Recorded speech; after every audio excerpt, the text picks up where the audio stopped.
Good morning, welcome or welcome back to Bookeemonsters. My name is PK. It is Wednesday, May the 20th, and we're here to look at the new releases published this week in crime fiction and thrillers. There's not a lot of them, so we'll probably finish up with some of the cozy mysteries we didn't get to on Monday. Hope you're having a good day. Lena says, good morning, PK in chat. Good morning, Elena. How you doing?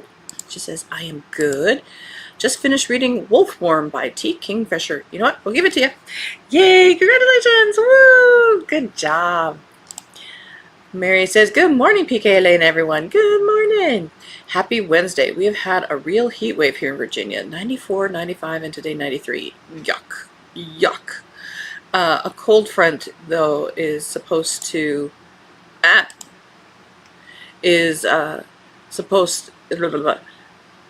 A cold front laughing. So, sorry, it faded out. Supposed to rain the entire time my son is here. Doubt it, though. Rain will be good, though, but... Lena says, I was sick yesterday. Oh, no. Because the air quality is pretty bad. Oh, honey. Oh, dear. Well, take care of yourself, okay? Oofta. And Mary, stay cool. Oh, I hate anything really above 80. So 90s for sure. Oh. Protect yourself there, too. All right. Crime fiction and thrillers. Kelly Armstrong has a new one in her Rip Through Time series, 5th. An Ordinary Sort of Evil. Modern day homicide detective Mallory Mitchell, let's double check the date. Yep. Modern day homicide detective Mallory Mitchell has grown accustomed to life in Victorian Scotland after traveling 150 years into the past, into the body of a housemaid. She's built a new life for herself, even though she works as an assistant to forensic science pioneer Dr. Duncan Gray and Detective Hugh McCready. She considers them true friends, and with Gray in particular, perhaps someday, something more. Late one night, Gray and Mallory are summoned urgently to the home of Lady Adler, a patron of Gray's undertaking business, and they assume there's been a death in the household. But instead, they arrive in the midst of a seance, with a ghost demanding Gray's presence. The ghost is Lady Adler's former maid, who has gone missing, but now requests that Gray investigate her murder. Although Gray and Mallory are skeptical, they agree to look into the matter, whether she's dead or alive. But unsure if there's been a murder or not, unable to call out the medium as a fraud, and concerned for the fate of the young maid, Gray and Mallory are once again drawn into a mystery much more puzzling and more dangerous than it first seems. I was gonna say, yeah, ghost summoning. I'm going to stay here till you get these people here. But then I realized this is a time travel. So, you know, anything can happen. Who am I to judge?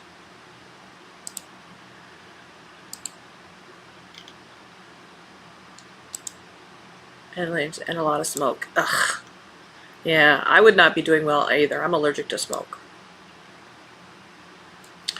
Hurricane Room by Kim Sherwood, 3rd in the 00 series. James Bond is alive. This is a final installment. Ooh. Maybe I'll read this for Spy vs. Spy in September.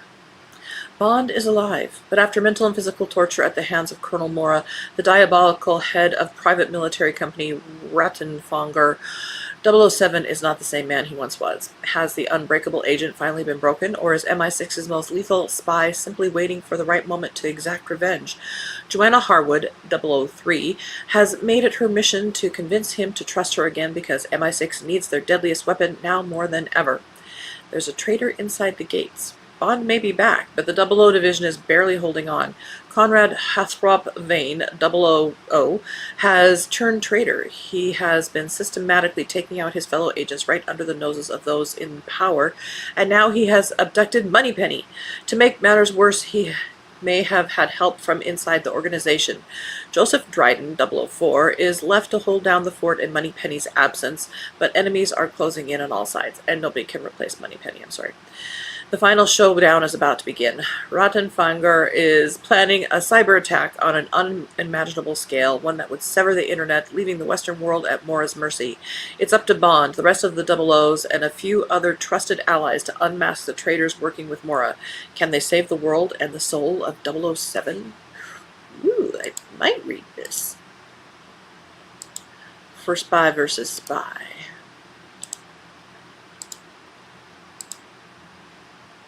I know it seems like a long way away, but it really isn't. Mary says, me too, I guess, on fair weather temperature gal. Yes. 60s, 70s are okay for me. That's about it. I Know You Killed Your Husband by Stina Holmes. As we toast our champagne, Lindy leans over and whispers 6 little words that change everything. I know you killed your husband. James and I were the perfect couple. He swept me off my feet, and after years of marriage, we still seemed totally in love. Then his sudden death destroyed everything. This girl's trip to Paris with my best friends is my first chance to try and start again. But at Lindy's words, my heart races in my chest. The police said my husband's death was accidental. If Lindy thinks I killed him, what else does she know? I can't believe my best friend would turn on me. After everything we've been through, everything we've covered up for her.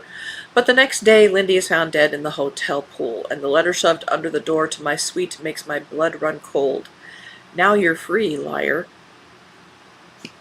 Interesting.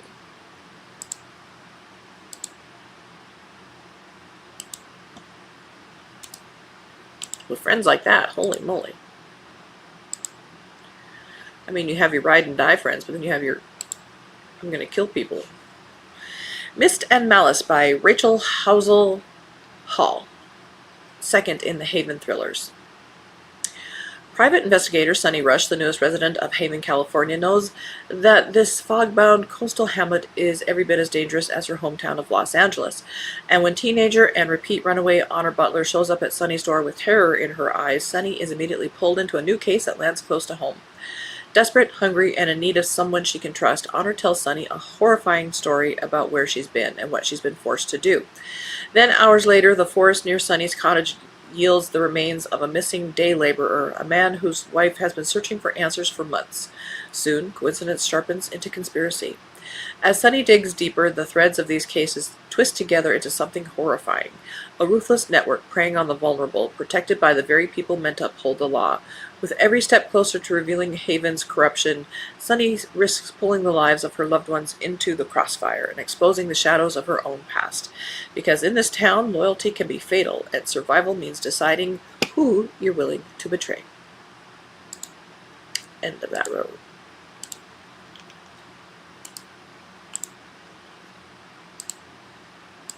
I just realized my glasses are really dirty. Murder at Hotel Orient by Alessandra Ranelli.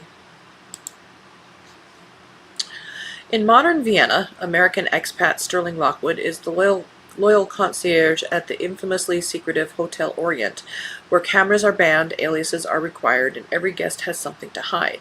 After the double murder of 2 guests, including a tech mogul building an Austrian surveillance state, Sterling must turn detective, but finding the truth will require breaking the Orient's sacred code of secrecy while keeping a few secrets of her own.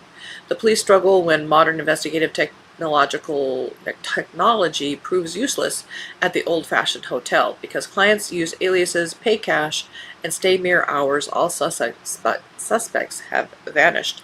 Sterling agrees to assist alongside her best friend and colleague Fernando, if only to avoid arrest and the suspicion regarding her own movements that night. As enemies close in from all around, she risks everything to solve a case haunted by the past in a city with a fetish for nostalgia. Don't be shy, darling. Ring the bell. ...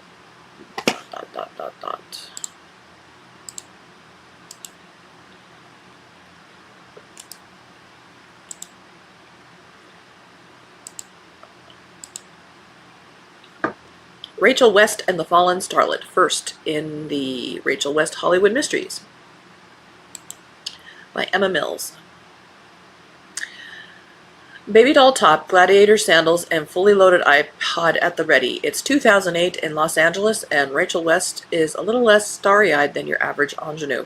Copy editing a celeb gossip brag isn't the glossy entertainment journalism Rachel thought she would be doing, but hey, it pays the bills. Some of them, anyway. Rachel's life changes overnight after meeting Molly Byrne, a former child star and current tabloid fave for her drunken escapades and rotating cast of boyfriends, and what begins as a chance encounter in a nightclub bathroom quickly grows into a genuine friendship. When Molly is found dead, Hollywood accepts her death as an overdose, but Rachel knows for a fact her friend was clean, and she's not alone in her suspicions that Molly was murdered. With the help of a ragtag group of residents from her apartment building, a friendly paparazzo, and a handsome detective, Rachel must solve the mystery of Molly's death before she's written off for good.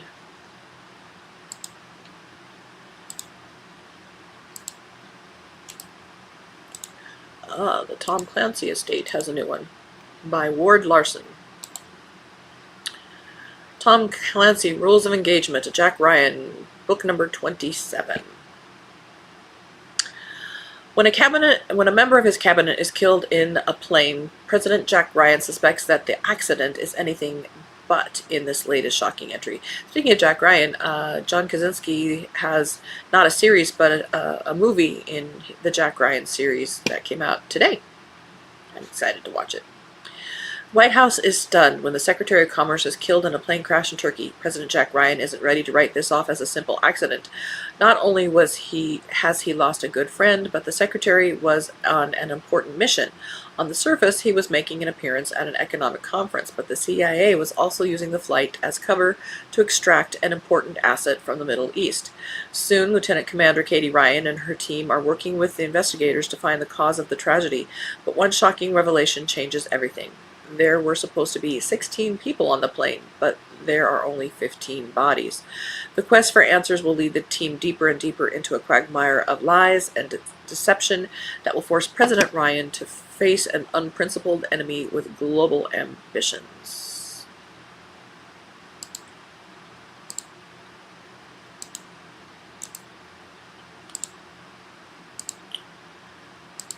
Villain. A sharp and hilarious superhero sequel where the auditor goes on the offensive. Hench series book number 2 by Natalie Zena Walschatz. The hench once called Anna, now known to her colleagues and enemies as the Auditor, has carved out a wicked name for herself. Any superhero unlucky enough to cross her path knows her potential and powers. Surely her recent success should taste sweet. She has an incredible job with lots of perks. Her boss will literally annihilate anyone who crosses her, and her greatest enemy, the former hero Super Collider, has been utterly defeated, literally ground to a still living pulp. Gross. But the Auditor still has her sights on a greater work, destroying the Draft, the organization that makes, trains, and manages the world's most powerful superheroes. These heroes have shown time and time again that they do more harm than good. She has the spreadsheets to prove it, and now is the time to stop the damage at its source. Yet all is not well for the Auditor and her fellow evildoers. Her employer, Leviathan, the world's most feared supervillain, is not coping well with Super Collider's defeat at someone else's hands. As the relationship deepens, her work-life balance increasingly involves navigating the feelings of someone who doesn't believe they have any. Moreover, her unlikely ally and unexpected friend, Quantum Entanglement, has reappeared, forcing the Auditor to confront all the ways they deceived each other. Tension and uncertainty haunt the Auditor, and the fear that their triumph is about to crumble looms over all of them. Well, that sounds kind of fun. Alright, that is it for crime fiction and thrillers. Let us do some more of the cozies.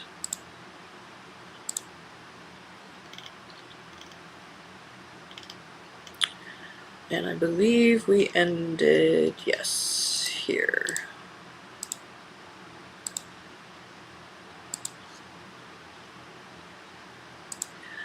The Book Club Murders by Maggie Allswell. First in the Book Club Murder series. For widower Judy, her murder book club is the highlight of the month. She gets to hear all the local gossip and even discuss a good fictitious poisoning or two. But when local librarian Wendy disappears, Judy follows in the footsteps of her fictional detective heroes, only to find her dead in her home, clasping a copy of Romeo and Juliet. The police rule it a tragic accident, but Judy knows that her best friend hated Shakespeare and suspects foul play. Gathering her fellow book lovers together, soon they discover that several townspeople had motive to want Wendy dead. Was it Nigel from the tavern, who may have been Wendy's secret boyfriend? Or could it be Brian, the local bookshop owner, tangled in a bitter rivalry with the library? Why? The plot thickens at a charity murder mystery night held at Nigel's tavern. Suddenly, more murders come to light, both both real and very badly staged. And when Nigel makes an astonishing revelation, the book club agree it's a plot twist no one saw coming. Can Judy and her book club solve the mystery before they too fall victim to a killer plot? I don't know. It doesn't all come together for me.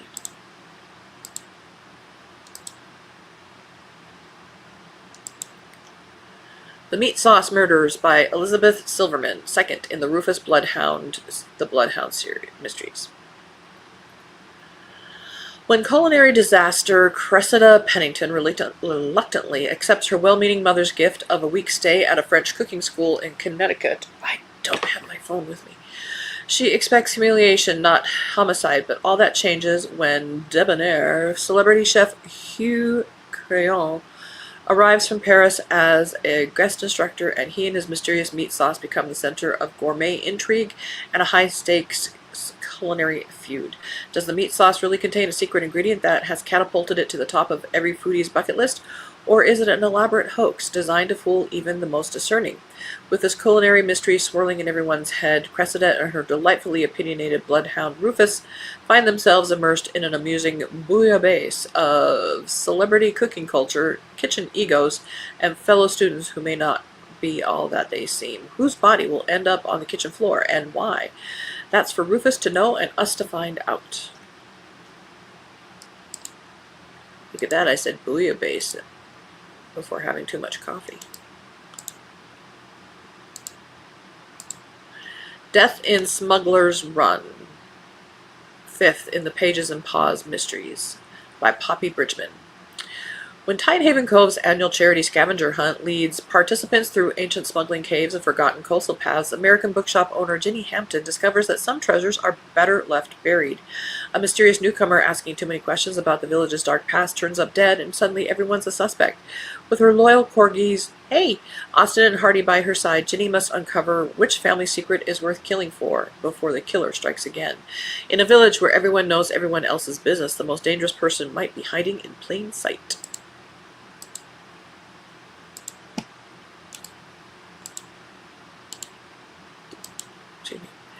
Death on Black Rock Steps by P.C. James.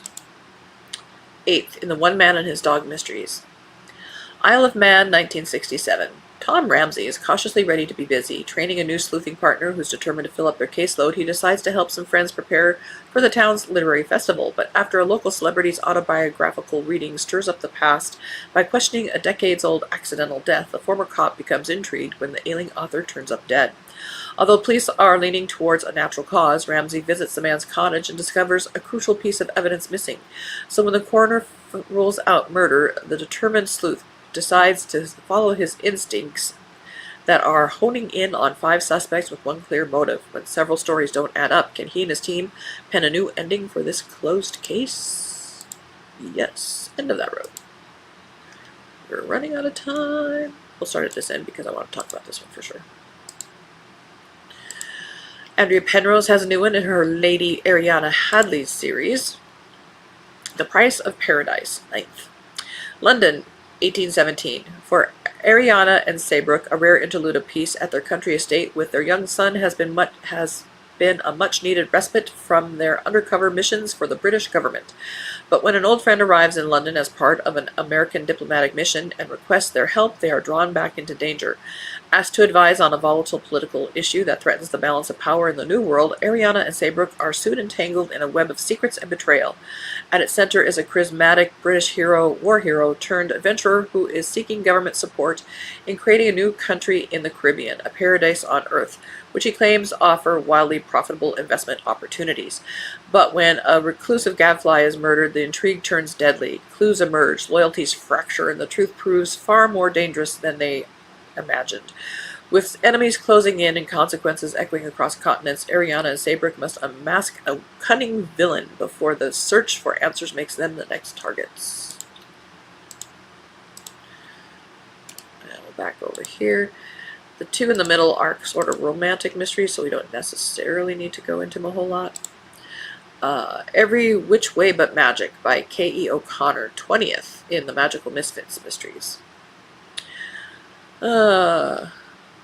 Juno isn't just any cat familiar. She's got attitude, magical abilities, and a detective's instincts that won't quit. Life in the enchanted town of Crimson Cove is usually filled with harmless spells and quirky witches, but everything changes when the town's annual Founding Day reenactment turns deadly, and a visiting wizard is murdered in front of the entire magical community, and while everyone else wants to sweep it under the cauldron, Juno knows better. This clever feline saw what really happened, and she's determined to catch the killer no matter what it takes.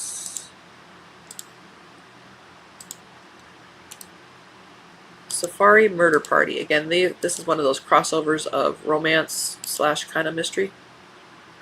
It is by Rachel Moore. Fletcher Spence is dying for a promotion, and her colleagues are more than happy to oblige. After 3 years working 70-hour weeks as assistant to the most terrifying CEO in the magazine world, Fletcher finally finagled a spot on Cartwright Media's annual corporate retreat, a famously luxurious week on the Cartwrights' private island, where promotions are handed out like party favors, and her plan to snag her dream job as a travel magazine photographer was going great, until her boss's dramatic death reveals his last will and testament. Whoever survives the week will inherit the company. So now she's stuck on her billionaire's boss's safari park island, surrounded by wild animals and on the run from co-workers who swap coffee cups for machetes and briefcases for hunting rifles. I don't think murder lets you inherit things. To Fletcher's dismay, her only ally might be her boss's insufferably gorgeous son, Waylon Cartwright. Despite their hostile history, Fletcher is at least 80% sure he won't try to kill her this week. Plus, his experience on the island may come in handy while they fend off lions and tigers and marketing executives. Oh my. I would think the son might not be your best ally, because shouldn't he have inherited? Just saying. Last one, Spies, Lies, and Alibis by Natalie Walters.